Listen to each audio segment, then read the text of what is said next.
నమస్తే. Welcome to Andhraprabha. నేను ప్రశాంత్. ఈరోజు మనతో పాటు చలసాని శ్రీనివాస్ గారు మనతో పాటు ఉన్నారు. నమస్తే అండి. నమస్కారం. అందరికి నమస్కారం.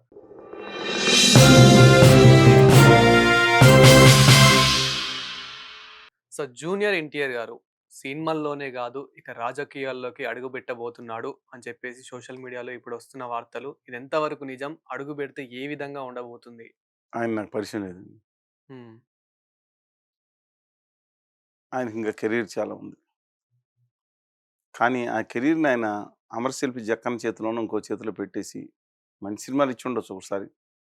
మొత్తం టైం వేస్ట్ చేసుకుంటున్నారు. వీళ్ళందరూ కొత్త తరం నాయకులు. హ్మ్. నేను రాజకీయాల గురించి మాట్లాడితే ముందు ఇది మాట్లాడతా. హ్మ్. అసలు 2, 3 సినిమాలకు సంవత్సరానికో సినిమా చేయటం ఏంటండి? అద్భుతమైన కళాకారులు. అది కళ సొంతంగా కష్టపడి చేసుకున్న అన్నీ బ్రహ్మాండంగా ప్రజలకు ఆనందం అవును. పండించాల్సింది. ప్రజలకు ఎంటర్‌టైన్‌మెంట్ ప్లస్ సందేశం ఇస్తే మూల సందేశం ఇవ్వచ్చు. హ్మ్. అలాంటిది 2, 3 ఏళ్ళకి సినిమాలు చేయండి 100 కోట్లు వచ్చేయాలి, 200 కోట్లు వచ్చేయాలి ఒకసారి హ్యాపీగా ఉండాలి. ఏంటి కష్టం ఏంటండి ఇది? కృష్ణ గారిలాగా సంవత్సరానికి 18 సినిమాలు చేయమని చెప్పండి. ఈయన గాని ఎవరు కొడితే మైండ్ బ్లాంక్ అయిపోతున్నాడు పండు గారు గాని, హ్మ్. ఆ తర్వాత ఇది తగ్గేదే లేదని అన్నిట్లో తగ్గుతున్నారు. అవును. ఎవరు కొట్టట్లేదు. మైండ్ బ్లాంక్ అవ్వట్లేదు. హ్మ్. ఈయనైతే బాద్‌షా వస్తే వారు వన్ సైడ్ ఎక్కడొస్తున్నాడు ఆయన సంవత్సరం 2 సంవత్సరాలు రావట్లేదు. హ్మ్. దయచేసి వీడియో గనుకెళ్తే అద్భుతమైన ఏ విధంగా చూసినా అద్భుతమైన నటుడు.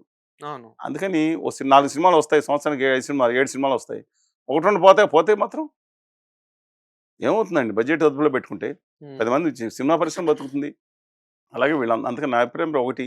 రెండోది రాజకీయాల్లోకి ఆంధ్రానే అని తిరిగారు. రాష్ట్రం తిరిగారు. రేవంత్ రెడ్డి గారని కూడా తిరిగిన సందర్భాలు అవును. చూసారు మీరు. హ్మ్. ఎన్నికల ప్రచారంలో వ్యాన్‌లో కూర్చున్నది కూడా చూసారు. అవును. అందుకని ఆయన గనక ఇవాళ రాజకీయాల్లో వస్తే టైం ఇంకో 2 ఏళ్ళు ఉండొచ్చు. డెఫినిట్‌గా ఛాన్స్ ఉందండి నా హ్మ్. అభిప్రాయం ప్రకారం. సరే అంటే వస్తే ప్రజల్లో మళ్ళీ అసంతృప్తి ప్రస్తుత ప్రభుత్వం మీద అసంతృప్తి బడ్డింగ్ స్టేజ్‌లో ఉంది. హ్మ్. ఎందుకంటే ఇంకా పాత రోజులు మర్చిపోవట్లేదు. జగన్మోహన్ రెడ్డి గారు గొప్పగా చేశారంటే కక్షాధిపతి మీద ఎళ్ళిపోయారు. ఆయన నవరత్నాలు, వరరత్నాలు బానే చేసుకుంటూ ఎళ్లారు. I'm not denying that. అందులో 2 షార్టేజ్ వచ్చుండొచ్చు. హ్మ్. కొంత లేట్‌గా చేసుండొచ్చు. ఆయన పని ఆయన మీద చేసుకొని, హోదా విభజన హామీలు తెచ్చుకొని, యువతరకు ఉపాధి కల్పిస్తే 15 ఏళ్ళు, 20 ఏళ్ళు అధికారంలో ఉండేవాడు ఆయన. హ్మ్. నేను చెప్తున్నాను దాంట్లో సెకండ్ థాట్ లేదు. అవును. మిగతా పార్టీలకి ఇబ్బంది గాని మీకు నాకు ఇబ్బందేంటి? హ్మ్. అలాగే రెండోసారి ఇది తెలుగుదేశం పార్టీ కూడా ఆవిడొచ్చిన తర్వాత నిజంగా విభజన హామీల మీద దృష్టి పెట్టి, కేంద్రాన్ని కన్విన్స్ చేసుకొని, తమ సొంతంగా ఉన్న తెలుగు జాతికి సంబంధించిన యువకుల్ని పారిశ్రామికవేత్తలు చేయాలి గానీ, ఎక్కడో ఆ గుమ్మ వ్యాపారులను ఎక్కడి నుంచో తీసుకొచ్చి వాళ్ళ దగ్గర సెక్యూరిటీ గార్డులు ఉద్యోగాలు చేయమంటారా? అవును. వాళ్ళొచ్చే టెక్నాలజీ ఉద్యోగాలను ఇంపోర్ట్ చేసుకుంటారు కదా! హ్మ్. తెలంగాణలో కూడా అదే పరిస్థితా? అందువలన ఈ నేపథ్యంలో మాత్రం మనం ఆలోచించుకుంటే, ఇవాళ కసితో ఉన్న యూత్‌కి ఇవాళ ఆల్టర్‌నేటివ్ లేదండి. హోదా విభజన హామీలు నాశనం అయిపోయింది. వీళ్ళందరూ కూడా కేంద్రంలో ఉన్న గుమ్మా పాలకుల దగ్గర దండాలు, దస్కీలు పెడుతున్నారని వచ్చింది. హ్మ్. దీంట్లో ఇవాళ తెలంగాణలో కూడా గ్యాప్ ఉందండి. మే ఓకే. నాట్ బి కుర్రోళ్ళంటే ఇప్పుడు బలగం వేణు వేణు అన్నారు తెలుసుగా మీకు?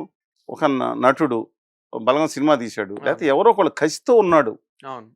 పట్టుదల ఉన్నాడు. రాజకీయ అవినీతి మకిలి అంటున్న వాళ్ళు 30 సంవత్సరాల లోపు యువతరం మొత్తం వీళ్ళని తీసుకొని కొత్త తరం రావాలనుందన్న నా అభిప్రాయం. హ్మ్. సాధ్యం దేశంలో కూడా ఆ గుమ్మ వ్యాపారుల ప్రభుత్వాన్ని తీసేసి. అందుకని సరే ఇక్కడ ఈయన వస్తే గనక ఆఫ్టర్ 1 ఆర్ 2 ఇయర్స్ తర్వాత ఇదే స్టేజ్‌లో ఉంటే ఆల్టర్‌నేటివ్‌గా ఆయనకు అవకాశం ఉంది. హ్మ్. కానీ ఆయన సన్నిహితులు రానిస్తారా లేదా? హ్మ్. అనేది ఆయన ఎవరు అడ్వైజర్స్ అంటే ఎవరు? సరే ఇక్కడ ఇదే చాలా మందికి డౌట్. ఒకవేళ జూనియర్ ఎన్టీఆర్ గనుక వస్తే మరి ఇండిపెండెంట్‌గా వస్తారా? లేదంటే టీడీపీ తరపు నుంచి వస్తారా? లేదంటే ఎలా వస్తారు? మరి ఇంకా కొత్త వాళ్ళని ఏమైనా తీసుకొని కొత్త వాళ్ళని నిలబెడతారా? ఇప్పుడు టీవీకే ఏ విధంగా అయితే గెలిచాడో ఆ విధంగా గెలుస్తాడా? ఇట్లాంటి చాలా డౌట్స్ చాలా మందికున్నాయన్నమాట. ఇట్లా సో దీని గురించి ఏం చెప్తారు? చిన్నప్పటి నుంచి హ్మ్. గోల్డెన్ స్పూన్‌లో పుట్టినారని అనుకోవద్దండి. హ్మ్. కష్టం అంటే ఏంటో తెలుసు. వేదన అంటే ఏంటో తెలుసు. అవమానం అంటే ఏంటో తెలుసు మనిషికి. హ్మ్. అలా అయినోళ్ళు కొంచెం బాధ తెలుస్తుంది. కొంతమందికి ఆవేదనలో కొంచెం అదుపు తప్పుతారు. జాగ్రత్తగా సలహాదారులను అవును. పెట్టుకుంటే స్ట్రెయిట్‌గా ఎళ్ళాలి. ఏం అవసరం లేదు. డబ్బులు ఏం అవసరం లేదండి. హ్మ్. పెట్టుకుంటే సింగిల్‌గా. సింగిల్‌గా హ్మ్. వచ్చి ఆయన అధికారంలోకి వచ్చే అవకాశాలుంటాయి. ఖచ్చితంగా చెప్పాలి. ఎందుకంటే అటు ఇటుగా ఆయనకి ఇవాళ తెలుగుదేశం అనుకున్నా సరే, తెలుగుదేశంలో ఉన్న పాత తరం దగ్గర నుంచి చాలామంది వచ్చే అవకాశం ఉంది. హ్మ్. దాంతో పాటు విజయసాయి రెడ్డి గారు, ఏబీ వెంకటేశ్వరరావు గారు పార్టీలు పెట్టుకొని సొంతంగా పార్టీలు వీళ్ళని చూసి మేబీ వ్యక్తిగతంగా చాలా కొంతమంది హానెస్ట్ ఉన్నారు. కొంతమంది వ్యక్తిగతంగా జనాల్ని లైక్ చేసేవాళ్ళున్నారు. ఐ సరే. Don't want to say comment beyond that on both of them because I know them very well. హ్మ్. కానీ వాళ్ళని చూసి ఎవరు 500 మంది, 1000 మంది కూడా ఓటేయరు. అది హ్మ్. భ్రమ. మనం ఓట్లేస్తా అనుకుంటే భ్రమ అండి. డబ్బులేం హ్మ్. ఖర్చు పెట్టిన. అందువలన ఇవాళ అందరూ గనుక ఏదైనా సరే ఒక ఆల్టర్‌నేటివ్ ఫోర్స్ గనక వస్తుందనుకుంటే ఈయన రూపంలో వచ్చే అవకాశం ఉంది. సరే ఇలా సినీ ప్రముఖులు మన తెలుగు రాష్ట్రాల్లో ఎంతో మంది రాజకీయాల్లోకి రావడం జరిగింది, తప్పుకోవడం జరిగింది. ఎందుకు అంటే తెలుగు రాష్ట్రాల్లో ఉన్న ప్రజలు సినీ అభిమానులుగా ఎవరైతే ఇట్లా సపోర్ట్ చేస్తారో, కానీ రాజకీయంగా మాత్రం అభిమానించరు అని చెప్పేసి ఇట్లా చాలా నమ్ముతూ ఉంటారు. అలా మరి ఇక్కడ జూనియర్ ఎన్టీఆర్ గారిని ఎన్నుకుంటారా? ఎన్టీఆర్ గారు చరిత్రలో ఒకే ఒక్కడు దేశ రాజకీయాల్లో పార్టీ పెట్టి, రాజకీయాలకు సంబంధం లేకుండా కొత్తగా వచ్చి పార్టీ పెట్టి 9 నెలల్లో 2/3 మెజార్టీ నెగ్గున్న చరిత్ర ఎవరికైనా ఉందా? హ్మ్. ఎంజీఆర్ గారు 1937లో హ్మ్. 1953లో డీఎంకేలో అన్నదెరగత సీట్ అయ్యారు. 1963లో ఎమ్మెల్సీ అయ్యారు. 1967లో ఎమ్మెల్యే అయ్యారు. 1971, 70 ఎండింగ్‌లో 72లో డిఫర్ అయ్యారు. హ్మ్. డీఎంకే డిఫర్ కొత్త పార్టీ అన్నా డీఎంకే అని పెట్టుకున్నారు. తర్వాత ఆల్ ఇండియా ప్రీఫిక్స్ చేశారు. హ్మ్. 77లో అధికారంలోకి వచ్చారు. అంటే ఎక్కడ 37, 77 ఎన్నేళ్ళండి? 40 ఏళ్ళ తర్వాత ముఖ్యమంత్రి అయ్యారు. వచ్చారు. హ్మ్. అలాగే విజయ్ గారు 2 ఏళ్ల నుంచి కష్టపడుతున్నారు. మెజార్టీకి షార్ట్ ఉన్నారు. హ్మ్. 2/3 మెజార్టీ ఎన్టీ రామారావు గారికి వచ్చిందా? చరిత్ర ఎవరికైనా ఉందా? అని మామూలుగా అడుగు దేశంలో ఎవరికైనా ఉందా? చాలామంది ఉన్నారు దాంట్లో. అవును. అలాగా రెండో విషయం ఏంటంటే దేశంలోనే లోక్‌సభలోనే ప్రధాన ప్రతిపక్షం కింద తన పార్టీ పెట్టిన 2 సంవత్సరాలు దేశ స్థాయిలో రికార్డ్ ఎవరికైనా ఉందా? లే యూ షో మీ ఎనీవేర్ అండి ఇక్కడ. హ్మ్.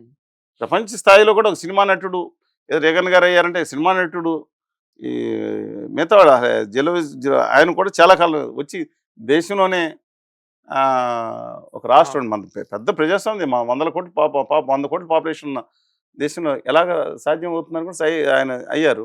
హ్మ్.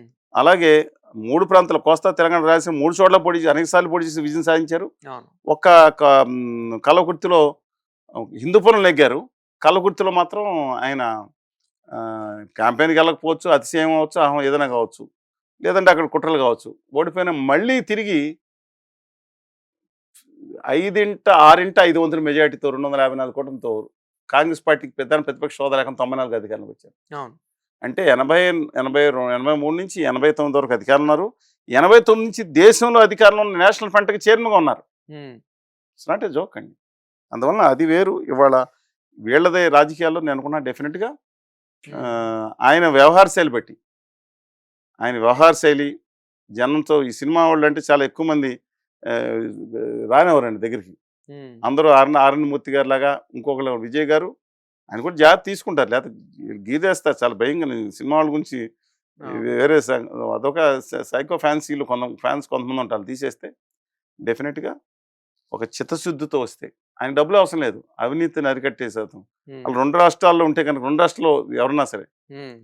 వాటెవర్ ఇవాళ జూనియర్ ఎన్టీఆర్ గారు కావచ్చు, రేపు ఇంకోళ్ళు కావచ్చు. ఒక హ్మ్. ఆల్టర్‌నేటివ్ గ్యాప్ అయితే వచ్చే సంవత్సరంలో వచ్చే అవకాశం ఉందనేది నేను చెప్తా ఉన్నానండి. అది ఐయామ్ వచ్చే నాట్ ఎన్నికల్లో. నేను అందుకని హ్మ్. అది అయ్యే అవకాశం ఉంటుంది. 100% స్ట్రైకింగ్ రేట్‌తో అని 100% స్ట్రైకింగ్ రేట్ ఎవరొచ్చింది? ఎల్‌జేపీకి వచ్చింది. హ్మ్. పైశ్వాన్ గారు ఎల్‌జేపీకి కూటమిలో ఆయన పోటీ చేసిన స్థానాన్నింటిలో నెగ్గారు. హ్మ్. భూపాన్ నార్ గారు తమిళ మానిల కాంగ్రెస్ 40 సీట్‌లో పోటీ చేస్తే పండిచ్చేది ఒకటి ఉందనుకోండి. హ్మ్. దాదాపు 39 సీట్లు దాదాపు 100% నెగ్గారు. అవును. ఈళ్ళ జనసేన స్ట్రైకింగ్ రేట్ 100% ఉన్నారు. అది వీళ్ళందరికన్నా చెప్పుకోవాల్సింది ఒక ముఖ్యమంత్రిగా శాసనసభలో ఉన్న అన్ని స్థానాలకు పోటీ చేసి, అన్ని స్థానాల్లో 100% స్ట్రైకింగ్ రేట్ మొత్తం అసెంబ్లీలో ఆళ్ళ పార్టీ ఉండి ముఖ్యమంత్రి అయిన ఆళ్ళున్నారు. దాంతో పోల్చుకుంటే ఇయేంటండి? హ్మ్. ఇది చాలా మంది తెలియకపోవచ్చు. అవును. అంటే అసెంబ్లీలో 100 స్థానాల్లో పోటీ చేశాడు. 100 స్థానాలు నెగ్గారు. ఆయనే ముఖ్యమంత్రి అయ్యాడు. ఆ! దీన్ని ఏ రేటింగ్ అంటాం?